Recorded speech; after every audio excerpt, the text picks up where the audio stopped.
Hello everyone, आप सभी को एक बार फिर से इस YouTube channel SLD educational academy पर स्वागत करता हूं। तो चलिए हम लोग आज जो है वो लेक्चर को आगे की ओर कंटिन्यू करेंगे। प्रीवियस लेक्चर में हम लोग प्रश्न नंबर जो है वो आपका जो प्रश्न नंबर 3 है उस तक हम वहां तक हम लोग कंप्लीट किए थे। आज हम लोग जो है उससे आगे जो है आपका प्रश्न नंबर 4 उससे कंटिन्यू करेंगे। तो प्रश्न नंबर 4 को देखने से पहले एक बार प्रश्न नंबर 5 को हम लोग आज देख लेते हैं, उसके बाद हम लोग 4 की ओर बढ़ेंगे। तो आपका जो प्रश्न नंबर 5 है, ठीक है, प्रश्न नंबर 5 है वो क्या बोल रहा है? बोल रहा है एक आयताकार बाग की लंबाई उसकी चौड़ाई से 4 मीटर अधिक है तथा उसका अर्ध परिमाप 36 मीटर है। बाग की विमाएं यानी कि लंबाई और चौड़ाई ज्ञात कीजिए। प्रश्न को समझिएगा नहीं तो फिर आगे चल के आपको जो है प्रश्न का सॉल्यूशन समझ में नहीं आएगा, ठीक है। इसलिए प्रश्न को ही समझने की कोशिश कीजिए, ठीक है। आपका प्रश्न क्या बोल रहा है? बोल रहा है एक आयताकार बाग है। आयताकार तो आप लोग समझ रहे हैं कि कैसा होता है। तो उस आयताकार जो साइज है उस साइज में एक बाग है और बाग की लंबाई जो है उसकी चौड़ाई से 4 मीटर अधिक है। 4 मीटर अधिक है। तो अब हम लोग को बोल रहा है कि उसका जो परिमाप है, अर्ध परिमाप उसका है वो 36 मीटर, ठीक है। यानी कि जो है वो परिमाप जो होता है वो पूरा का होता है, लेकिन उसका अर्ध परिमाप 36 मीटर दिया हुआ है। तो जो है वो बाग की विमाएं निकालने के लिए बोल रहा है, यानी लंबाई और चौड़ाई ज्ञात करने के लिए बोल रहा है। तो चलिए हम लोग देखते हैं सॉल्यूशन की ओर। तो माना आयताकार की जो बाग की लंबाई है, आयताकार बाग की जो लंबाई है उसको हम लोग मान लिए हैं x मीटर और जो चौड़ाई है उसको y मीटर मान लिए हैं। क्यों माने हैं ऐसा? क्योंकि हम लोग को यहाँ पे बाग की जो लंबाई है और चौड़ाई जो है वो हमें पता नहीं है और बोला है कि जो है लंबाई जो है वो चौड़ाई से 4 मीटर अधिक है, ठीक है। तो हम लोग x और y जो है सब मान के चलेंगे। तो x और y जो माने, अब हम लोग अकॉर्डिंग टू प्रश्न यानी कि प्रश्न के अनुसार अगर हम लोग आएंगे अकॉर्डिंग टू क्वेश्चन, तो हम लोग देखेंगे कि यहाँ पे जो है वो बोल क्या रहा है। बोल रहा है कि लंबाई जो है वो चौड़ाई से 4 मीटर अधिक है, यानी x जो है y से 4 मीटर अधिक है। तो x को जो है x में जो है y जब हम सब्ट्रैक्ट करेंगे तो जाके हमको जो है इक्वल जो है 4 अधिक मिलेगा। तो इस प्रकार से जो है ये आपका हो जाएगा समीकरण नंबर 1, ठीक है। एक हमें समीकरण प्राप्त हुआ यहाँ से। अब हम लोग आगे बढ़ेंगे तो उसमें बोल रहा था अर्ध परिमाप जो है वो आपका 36 मीटर है। क्या है? 36 मीटर। तो 36 मीटर है तो अर्ध परिमाप, अब हम लोग को अर्ध परिमाप यानी कि जो परिमाप है उसका आधा यानी हाफ, ठीक है। तो परिमाप को हम लोग 2 से डिवाइड करेंगे तो अर्ध परिमाप के बराबर हो जाएगा। तो ये आपका 36 मीटर दिया हुआ है। आगे देखिए, आगे हम लोग देखेंगे तो परिमाप के बराबर क्या होता है? 2 into L plus B, 2 into L plus B होता है, ठीक है। तो अब हम लोग इस 2 को इधर डिवाइड में लाएंगे तो आपका हो जाएगा परिमाप बाय 2 इक्वल होता है x प्लस वाई, ठीक है। x प्लस वाई कैसे हुआ? क्योंकि l प्लस बी है यानी कि लंबाई और जो है चौड़ाई। तो लंबाई हम लोग क्या माने हैं? x माने हैं और जो चौड़ाई है उसको y माने हैं। तो x plus Y is equal हो गया परिमाप बाय 2, ठीक है। तो अब हम लोग देखिए इस 2 को, ठीक है, यहाँ पे देखिए, यहाँ पे हम लोग क्या किए हैं, इस देखिए परिमाप बाय 2 जो है इसके बराबर क्या है? 36 है, यानी कि x plus Y is equal 36 होगा। ये आपका जो है समीकरण नंबर 2 हो गया और इस प्रकार से आपका समीकरण 1 और 2 हमको प्राप्त हो गया। अब समीकरण 1 और 2 को सरल करेंगे यानी कि हल करेंगे, सिंप्लीफाई करेंगे तो हमें x और y का मान निकलेगा, यानी कि लेंथ और ब्रेथ का जो है वो मान निकलेगा, ठीक है।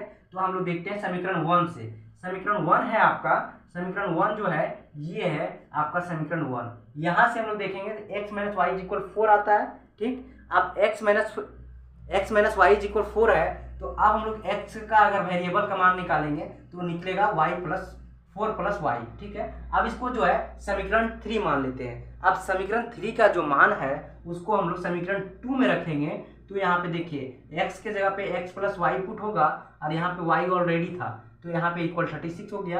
अब जब x जहाँ पे y है तो यहाँ पे तो दोनों y को जब हम लोग ऐड करेंगे तो 2y हो जाएगा और इस प्रकार से 4 plus 2y is equal to 36 हो जाएगा। और जब 36 हो जाएगा तो यहाँ पे देखिए 2y इधर रहेगा और यहाँ पे अगर जो है वो जो कांस्टेंट है उसको उधर चेंज करेंगे तो एक जो है चर वाले सेट को एक साइड ले जाएंगे और अचर को एक साइड ले जाएंगे, यानी कि आपका जो कांस्टेंट है उसको एक साइड ले जाएंगे, ठीक है। तो ये आपका हो जाएगा घट के 32 हो जाएगा। और जब इसको 2 से इसको डिवाइड करेंगे तो y इज इक्वल 16 आएगा। ठीक है, अब हम लोग जो है y का जो मान निकला उसको हम लोग समीकरण जो है वो 3 में रखेंगे यहाँ पे। ठीक है, तो यहाँ पे देखिए x इज इक्वल था y 4 प्लस y, और y का मान क्या है 16, और 16 का मान यहाँ पे अगर हम लोग पुट करेंगे तो x इज इक्वल आएगा 20। तो इस प्रकार से x का मान निकला और यहाँ पे y मान निकला। x क्या था मेरा लंबाई था और y क्या था चौड़ाई था। अब हम लोग देखिए लंबाई इज इक्वल x मीटर था यानी कि 20 मीटर हो गया, और चौड़ाई इज इक्वल था आपका y मीटर यानी कि जो है 16 मीटर हो गया। तो इस प्रकार से जो इसका लंबाई और चौड़ाई था वो हम लोग प्राप्त कर लिए। ठीक है, अब हम लोग जो है इसका जो है प्रश्न नंबर 4, ठीक है, उसको हम लोग देखते हैं। प्रश्न नंबर 4 को क्या देखते हैं, प्रश्न नंबर 4 को।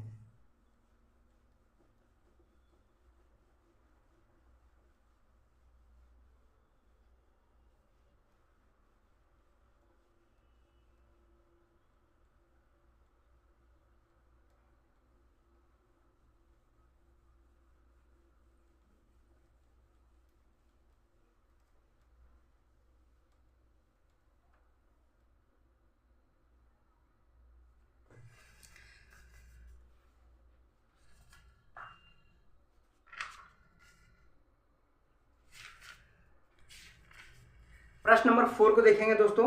तो प्रश्न नंबर 4 में जो आपका है वो क्या इंस्ट्रक्शन बोल रहा है, हमने आपका जो इसका जो प्रश्न का जो इंस्ट्रक्शन होता है वो क्या बोल रहा है। इंस्ट्रक्शन में बोल रहा है कि निम्न रेखिक समीकरणों का युग्मों में से कौन सा समीकरण युग्म है अथवा कौन सा समीकरण युग्म जो है वो संगत है तथा असंगत है। ठीक है, अथवा असंगत है। तो अब इसमें बोला संगत और असंगत। एक चीज ध्यान दीजिएगा कि हम लोग जो प्रश्न नंबर 3 है वहां तक तो हम लोग देख चुके थे कि संगत क्या है और असंगत क्या है। ठीक है, अब इसमें एक चीज और ऐड कर दिया है कि संगत है। ठीक है, तो संगत है तो इसका जो है ग्राफीय विधि से हल कीजिए, और असंगत है तो कोई बात ही नहीं है, असंगत का असंगत ही रहेगा। ठीक है, लेकिन इसमें बोल रहा है संगत और असंगत तो ज्ञात करें, लेकिन उसके साथ जो है वो एक और चीज ज्ञात करें, वो है आपका ग्राफीय विधि यानी कि ज्यामितीय विधि से हल प्राप्त करें। ठीक है, तो आपका प्रश्न नंबर 4 का जो है वो 1 जो है ये 4 का ए, प्रश्न नंबर 4 का ए जो है वो इस प्रकार से है।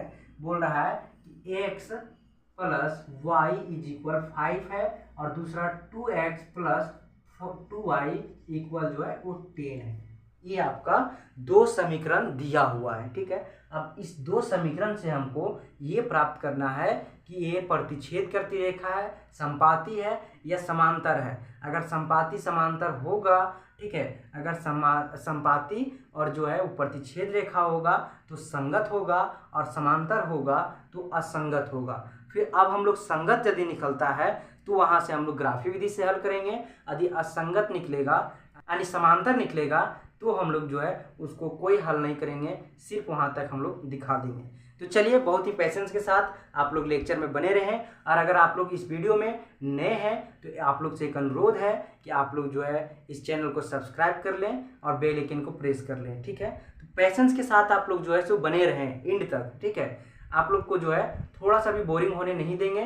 ठीक है, चलिए हम लोग देखते हैं प्रश्न नंबर जो है वो 4 का ए क्या सोल्यूशन क्या आता है। ठीक है, तो सोल्यूशन की ओर बढ़ेंगे। तो सोल्यूशन 1 में हम लोग देखते हैं क्या आता है। ये इसका आंसर जो है वो देखिए, सबसे पहले इसको जो है वो जो समीकरण है उस समीकरण को हम लोग एक जो है वो मैंने जो है उसको अरेंज कर लेंगे। ठीक है, ताकि जो है वो एक्चुअल जो है वो समीकरण के रूप में ही लगे। ठीक है, x plus Y minus 5 equal 0, ये सुटेबल जो है वो सुटेबल होता है, सुटेबल समीकरण बन रहा है। ठीक है, अब इस तरह से हम लोग लिखेंगे तो थोड़ा जो है वो अरेंज हो जाता है। उसके बाद देखिए 2x प्लस 2y जो है माइनस 10 इक्वल जो है वो 0 है। ठीक, ये हम लोग का 2 आया। ठीक है, आपका समीकरण 1 और ए आया समीकरण 2। ठीक है, अब हम लोग इसको जो है सॉल्यूशन करेंगे। तो सबसे पहले हम लोग देखेंगे कि a1 और a2 क्या है बराबर, तो 1/2 होगा। 1/2 कैसे लिखें, तो 1/2 आप लोग को पता होगा कि जो वेरिएबल के साथ जो कांस्टेंट होता है यानी जो चर के साथ कांस्टेंट होता है यानी कि यहाँ पे वही आपका जो है a/2 होता है। ठीक है, तो अब हम लोग जो है इसको हम लोग यहाँ पे 1/2 लिखें। अब हम लोग b1/b2 होगा, तो ये भी आपका होगा 1/2 यहाँ पे कुछ नहीं है तो 1 है। और C1/C2 जो होगा वो आपका होगा इक्वल -5/-10। ये कैंसल होके आपका आ जाएगा 1/2।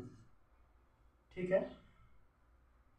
अब हम लोग देखेंगे कि प्रतिच्छेद करती रेखा है या संपाती है या समांतर है। ठीक है, तो प्रतिच्छेद करती रेखा देखते हैं पहले। प्रतिच्छेद रेखा, ठीक है, प्रतिच्छेदन रेखा होती है, लेकिन हम लोग प्रतिच्छेदन रेखा देखेंगे। प्रतिच्छेदन रेखा क्या होता है? ठीक है, ये होता है A1/A2 इक्वल B1/B2। ठीक है, लेकिन डज नॉट इक्वल होना चाहिए, इक्वल नहीं होना चाहिए। क्या होना चाहिए? डज नॉट इक्वल होना चाहिए। अब हम लोग देखते हैं कि यहाँ 1/2 दिया हुआ A/2 और A1/A2 और B1/B2 दिया 1/2। अब तो यहाँ पे बहुत बड़ा लफड़ा हो गया कि यहाँ पे तो जो है वो लफड़ा ये हुआ कि यहाँ पे बोल रहा था कंडीशन क्या कि यहाँ पे डज नॉट इक्वल होना चाहिए, तो इक्वल आ गया। इसका मतलब ये प्रतिच्छेद रेखा नहीं है। ठीक है, इस प्रकार से ये क्रॉस हो गया। अब ये नहीं होगा। अब हम लोग देखते हैं समांतर। ठीक है, समांतर रेखा, समांतर रेखा देखेंगे। समांतर रेखा कंडीशन क्या था? A1/A2 equal B1/B2 does not equal to C1/C2। यहाँ पे अब देखेंगे तो यहाँ आएगा 1/2 इक्वल 1/2। ये तो ठीक है, लेकिन यहाँ फिर एक लफड़ा हो गया कि यहाँ पे होना चाहिए डज नॉट इक्वल, लेकिन यहाँ पे भी है इक्वल 1/ जो डज नॉट इक्वल होना चाहिए, यहाँ पे भी है इक्वल 1/2। तो इस प्रकार से जो है वो समांतर भी नहीं होगा। अब हम लोग देखेंगे आगे की ओर जो है आपका संपाती। बचा एक लास्ट बेचारा संपाती, इसको भी देख लेते हैं। संपाती रेखा, ठीक है, इसको हम लोग देखेंगे तो ये होता है A1/A2 के बराबर B1/B2 के बराबर होगा C1/C2। अब हम लोग इसको है वो हम लोग देखेंगे कि क्या आता है। 1/2 बराबर 1/2 इक्वल 1/2। ये तो सही है, ये इसका मतलब कंडीशन को फॉलो कर गया, यानी कि ये जो है वो जो होगा संपाती रेखा होगा। ये जो आपका समीकरण 1, 2 है वो संपाती रेखा होगा, यानी संपाती है, यानी कि अब ये जो है वो संगत भी होगा। क्या होगा? संगत होगा। और प्रश्न में बोला था कि संगत होगा तो इसका ग्राफीय विधि से हल निकालिए। ठीक है, तो अब हम लोग इसका जो है वो ग्राफीय विधि से हल निकालते हैं। ठीक है, देखिए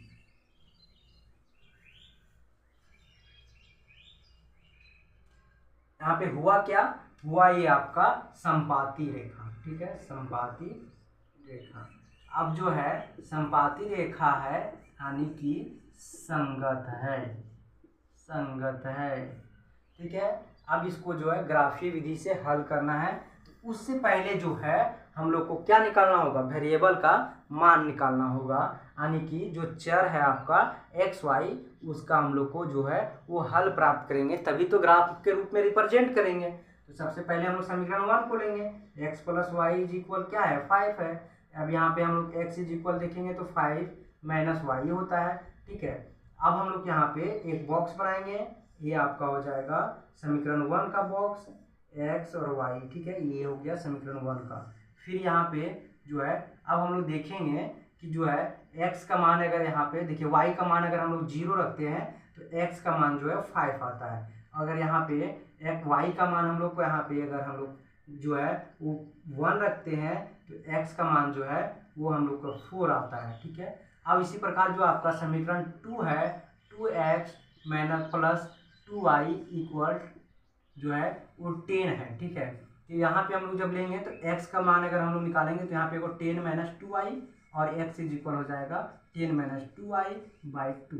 ठीक है, ये हो जाएगा। अब हम लोग यहाँ पे देखेंगे एक एक करके पुट करेंगे। ठीक है, ये x और y। ठीक है, यहाँ पे पुट करेंगे अगर यहाँ पे y के तो यहाँ पे हो जाएगा आपका देखिए यहाँ सबसे पहले इसको एक और सिंप्लीफाई कर लेते हैं। तो यहाँ पे हो जाएगा 2 कॉमन हो जाएगा तो 5 माइनस y हो जाएगा। ठीक है, और यहाँ पे नीचे 2 से कैंसिल हो जाएगा। अब हम लोग जो है यहाँ पे y का मान अगर हम लोग यहाँ पे x का मान अगर y का मान अगर हम लोग यहाँ पे क्या रखें, y का x का मान अगर हम लोग यहाँ पे देखिए यहाँ पे जो है वो 5 रखते हैं। ठीक है, y का मान अगर 5 रखते हैं तो x का मान हम लोग को 0 आता है। ठीक है, दूसरा, अगर हम लोग y का मान 3 रखते हैं तो x का मान जो है वो 2 आता है। ठीक है, इस प्रकार से ये हम लोग का 2 मान निकल गया। ठीक है, वेरिएबल का दो हल निकल गया। अब हम इसको जो है वो ग्राफ के रूप में रिप्रेजेंट करते हैं। ठीक है, ग्राफ इसका जो है वो कुछ इस प्रकार से बनेगा। ठीक है, आप लोग जो है ग्राफ में ही बनाइएगा। ये हो गया 1 2 3 4 5। ठीक है, इधर हो जाएगा 1 2 3 4 5। ठीक है, अब हम लोग देखेंगे इसका जो है वो क्या ग्राफ बनता है, इसको रिप्रेजेंट करेंगे पहले। तो यहाँ पे पहला क्या है 5। ठीक है, 5 से 0 to 5 यानी कि ये। दूसरा है 4 से 1। ठीक है, 4 to 1 4 to 1 यानी कि यहाँ पे होगा। ठीक, अब फिर दूसरा जो है वो 0 to 5 है, यानी कि ये हो गया आपका 0 to 5। 5 तो यहाँ है और 0 यहाँ पे होगा।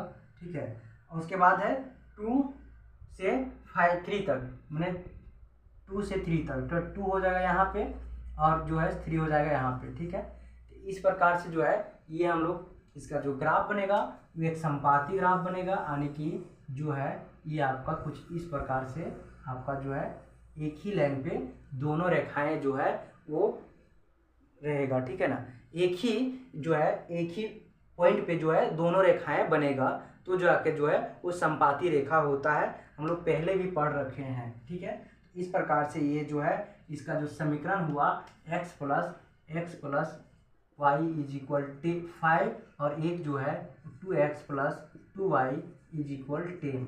ये आपका 2 है और ये जो है संपाती रेखा इस प्रकार से ग्राफ पर बनेगा। ठीक है, तो ये आपका प्रश्न नंबर 4 का जो है वो आपका ए का सॉल्यूशन हुआ। और जो भी प्रश्न आपका 4 में बच रहा है 3 4 जो आपका है बी सी डी। ठीक है, बी सी डी जो आपका 3 प्रश्न और बच रहा है वो प्रश्न आप लोग खुद से बनाने के एक बार प्रैक्टिस कीजिएगा। नहीं बनेगा तो कमेंट सेक्शन में कमेंट जरूर कीजिएगा, हम उसका जो है उत्तर देने का कोशिश जरूर करेंगे। लेकिन आप लोग कोशिश जरूर कीजिएगा और कोशिश करने के बाद कमेंट सेक्शन में कमेंट कीजिएगा, तभी तो हमें पता चल पाएगा कि आप लोग जो है वो बना पा रहे हैं कि नहीं बना पा रहे हैं। जब तक के लिए आप लोग को बहुत बहुत धन्यवाद। अब हम लोग जो है वो नेक्स्ट वीडियो में हम लोग फिर से आप लोग को साथ मिलते हैं, तब तक के लिए धन्यवाद।